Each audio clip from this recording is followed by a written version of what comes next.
Hello students, welcome to the channel step by step maths. Students, हमने अब next जो question लिया है एक्सरसाइज 7.2 का, वो 8th क्वेश्चन है। क्वेश्चन इस तरह से है, if A and B are points -2, and 2, -4 respectively, find the coordinates of the point P such that AP is equal to 3/7 AB and P lies on the line segment AB। Question को हम समझ लेते हैं और समझने के बाद हम सबसे पहले इसका एक स्केच ड्रॉ करते हैं। हमने दो पॉइंट्स ले लिए जो गिवन पॉइंट्स हैं ए और बी। इनके कोऑर्डिनेट्स हमने लिख लिए -2, -2 और बी के कोऑर्डिनेट्स 2, -4। अब स्टूडेंट, सबसे पहले तो ये गलती नहीं करनी कि ए पी और ए बी का रेशो आप कहीं ए पी और पी बी का रेशो मान लो। अक्सर स्टूडेंट्स यही करते हैं कि जो आपको दिया हुआ है A P is equal to 3/7 A B, इसको समझने की ज़रूरत है। यहाँ पर नॉर्मली जो रेशो दिया जाता है ए पी और पी बी का दिया जाता है, वो रेशो यहाँ नहीं है गिवन। यहाँ ए पी और ए बी का रेशो दिया हुआ है, तो इसलिए हमें ए बी को स्प्लिट करना होगा। इसे हम कई तरह से सॉल्व करके A P is to P B निकाल सकते हैं। उनमें से एक जो है काफ़ी आसान है, वो मैं आपके साथ शेयर करती हूँ। आप इस तरह से लिखोगे A P is equal to 3/7, A B के आप दो भाग कर लोगे, A P plus P B. अब आप क्रॉस मल्टीप्लाई कर लोगे, 7 A P is equal to 3 times A P plus P B. चलिए अब हम ब्रैकेट खोल लेते हैं, 7 A P is equal to 3 A P plus 3 P B. अब हम ए पी एक साइड पे ले आते हैं, 7 A P minus 3 A P is equal to 3 P B, और ये सब्ट्रैक्ट करके 4 times A P is equal to 3 times P B. लीजिए, हमारे पास जो रिक्वायर्ड रेशो है वो आ गया। किस तरह से आ गया? ए पी के नीचे आप पी बी को ले आइए, इज़ इक्वल टू 3 बाय, यहाँ मल्टीप्लाई है 4 के साथ, तो 4 यहाँ पर आके डिनोमिनेटर में आ जाएगा। तो हमारे रिक्वायर्ड रेशो हमें मिल गया 3:4। अब हम ये रेशो यहाँ पर 3:4 लिख देते हैं। P के कोऑर्डिनेट्स हमने निकालने हैं, तो P के कोऑर्डिनेट्स हम x, y ये सपोज कर लेते हैं। चलिए अब हम जिस तरह से सेक्शन फार्मूला यूज़ करते हैं, याद कीजिए, हमने क्रॉस का साइन डालना है। और जैसे मैंने आपको एक हिंट बताया था, आप x कोऑर्डिनेट को थोड़ा डार्क लिखिए और y कोऑर्डिनेट को लाइट रहने दीजिए। उससे फिर आप एक मिस्टेक से बच जाओगे कि आप गलती से y कोऑर्डिनेट और x कोऑर्डिनेट को मिक्सअप नहीं करोगे। थोड़ा हेल्पफुल हो जाएगा आपके लिए। तो चलिए हम x निकालते हैं। x is equal to cross multiply, याद कीजिए, 4 को 2 से -2 से मल्टीप्लाई, चलो इस तरह से हम लिख लेते हैं, प्लस 3 को 2 से मल्टीप्लाई, 3 2 ज़ा 6, डिवाइडेड बाय 4 + 3 7। तो 7x is equal to -8 + 6, 7x equal to -2, x is equal to -2/7। x की वैल्यू आ गई। चलिए अब इसी तरह से y भी निकाल लेते हैं। y इज़ इक्वल टू, अब आप y कोऑर्डिनेट को मल्टीप्लाई करोगे, 4 × -2 प्लस 3 × -4 ओवर फिर दोबारा 7 is equal to -8 -12 over 7 is equal to -20/7। तो लीजिए आपका आंसर आ गया। The point is,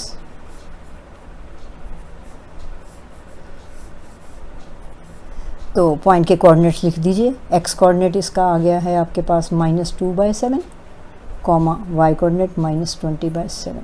thank you. Exercise 7.2 question 9 इस तरह से है, find the coordinates of the points which divide the line segment joining a -2, and b 2, 8 into 4 equal parts. Students, वैसे भी अगर किसी चीज़ के हमें 4 पार्ट्स करने होते हैं, तो पहले हम उसके हाफ़ करते हैं। हाफ़ करने पर हमें 2 पार्ट्स मिल जाते हैं, फिर हम उन दोनों के फिर दोबारा हाफ़ करते हैं। तो सबसे पहले स्केच बना लेते हैं। तो हमने जो गिवन पॉइंट्स हैं ए और बी, इस तरह से हमने इनको लिख लिया, इनके कोऑर्डिनेट्स लिख लेते हैं, और बी के कोऑर्डिनेट 2, 8। अब स्टूडेंट्स, अगर इसके 4 पार्ट्स करने हैं, तो पहले हमें एक मिडल में एक पॉइंट चाहिए। तो मैं यहाँ पर इस पॉइंट को P लेती हूँ ताकि ये औरों से डिफरेंट हो जाए, और फिर इन दोनों का मिड पॉइंट हमें फिर दोबारा निकालना पड़ेगा।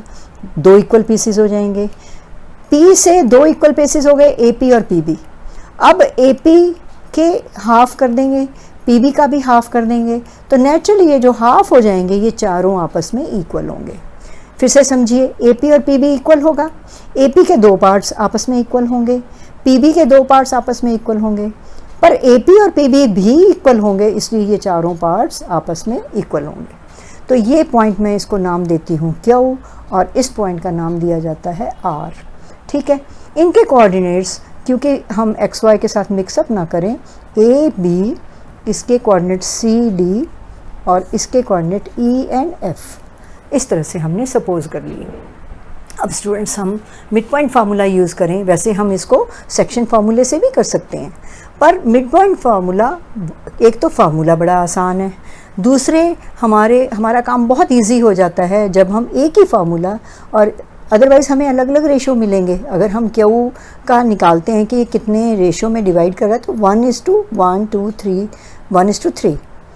P को निकालेंगे तो वो मिड पॉइंट होगा, R निकालेंगे तो 3 यहाँ आएगा, 1 यहाँ आएगा, तो ये एक जैसा नहीं होगा। अगर हम मिड पॉइंट फार्मूला लेके चलते हैं तो ये क्वेश्चन बहुत आसान हो जाता है। तो चलिए सबसे पहले P के कोऑर्डिनेट्स हम निकालते हैं। तो P के कोऑर्डिनेट्स निकालने के लिए A is equal to mid point formula use कीजिए।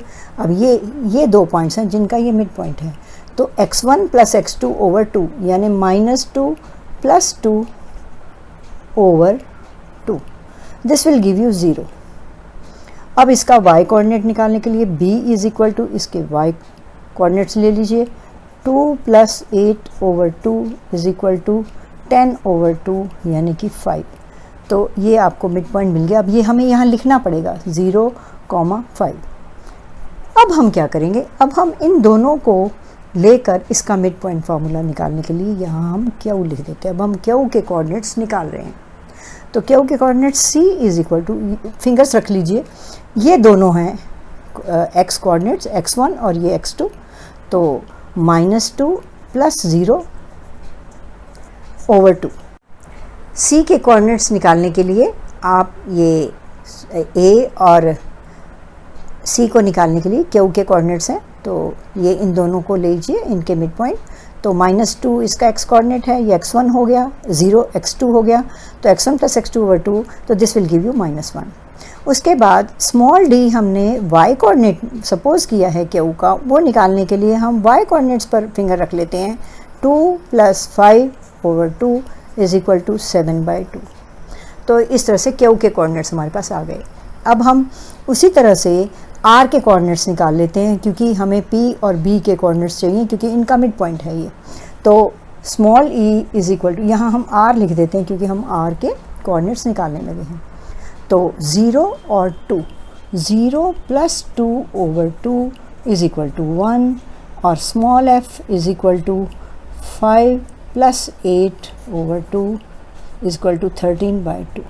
तो इस तरह से हमारे पास P, Q, R तीनों के कोऑर्डिनेट्स आ गए। इनके तीनों के कोऑर्डिनेट्स हम आंसर के रूप में लिख लेते हैं। तो P के कोऑर्डिनेट्स 0,5, Q के कोऑर्डिनेट्स -1,7/2 और R के coordinates 1,13/2। So this is our answer. Thank you students. चलिए अब एक्सरसाइज 7.2 का क्वेश्चन 10 हम सॉल्व करते हैं। क्वेश्चन इस तरह से है, find the area of a rhombus if its vertices are 3,0, 4,5, -1,4 and -2, -1 taken in order. तो टेकन इन ऑर्डर को ध्यान में रखते हुए हम एक स्केच सा बना लेते हैं, और ये रोम्बस हमने एक बना लिया। रोम्बस एक तरह का पैरेललोग्राम होता है जिसकी चारों साइड्स इक्वल होती हैं। तो हम इनके ऑर्डर में लिखने के लिए यहाँ से शुरू करते हैं। ये पहला पॉइंट है, इसे हमने A नाम दे दिया, इसे B, ये सेकंड पॉइंट है 4,5, थर्ड यहाँ पर आएगा C -1,4, और फोर्थ जो है वो यहाँ पर D, इसके कोऑर्डिनेट्स -2, -1। तो A, B, C, D इस तरह से अगर हम लिखते हैं तो ये टेकन इन ऑर्डर, इसका मतलब हमने किसी एक पर्टिकुलर ऑर्डर में इनको लिख दिया है। अब इनके डायगोनल्स भी हमें चाहिए, तो चलिए हम डायगोनल्स भी ड्रॉ कर लेते हैं। अब स्टूडेंट्स हमें इसका एरिया निकालना है। एरिया का फार्मूला हमें याद होना चाहिए। Area of rhombus is equal to half into AC into DB। ये दो डायगोनल्स D1 इंटू D2, एक डायगोनल AC है, दूसरा डायगोनल DB है। तो स्टूडेंट्स ये डिस्टेंस फार्मूले से आएगा। यहाँ पर सेक्शन फार्मूले का कोई काम नहीं है, एरिया निकालना है। एरिया निकालने के लिए आपको ये AC की लेंथ और DB की लेंथ चाहिए। तो चलिए हम AC की लेंथ निकालते हैं। पहले AC डिस्टेंस फार्मूला यूज़ करते हैं। तो AC, जैसे हमने डिस्टेंस फार्मूले का जो नियम है, जो हमने शॉर्टकट सीखा हुआ है, हम उसी को यहाँ पर यूज़ करते हैं। हमने ये सीखा है अगर x कोऑर्डिनेट इसका अगर इनके साइन डिफरेंट हैं, इट मीन्स ये अलग अलग कोऑर्डिनेट में हैं, तो इनकी न्यूमेरिकल वैल्यू ऐड हो जाएगी डिस्टेंस निकालने के लिए। 3 और 1 4। अगर आप इस डिस्टेंस फार्मूले को और अच्छे से समझना चाहते हो तो आप हमारी जो पिछली वीडियोज़ हैं उनमें से उस वीडियो को आप देखो जिसमें हमने डिस्टेंस फार्मूला डिस्कस किया हुआ है। तो 3 और प्लस 1 4 हो गए, 4 का स्क्वायर 16।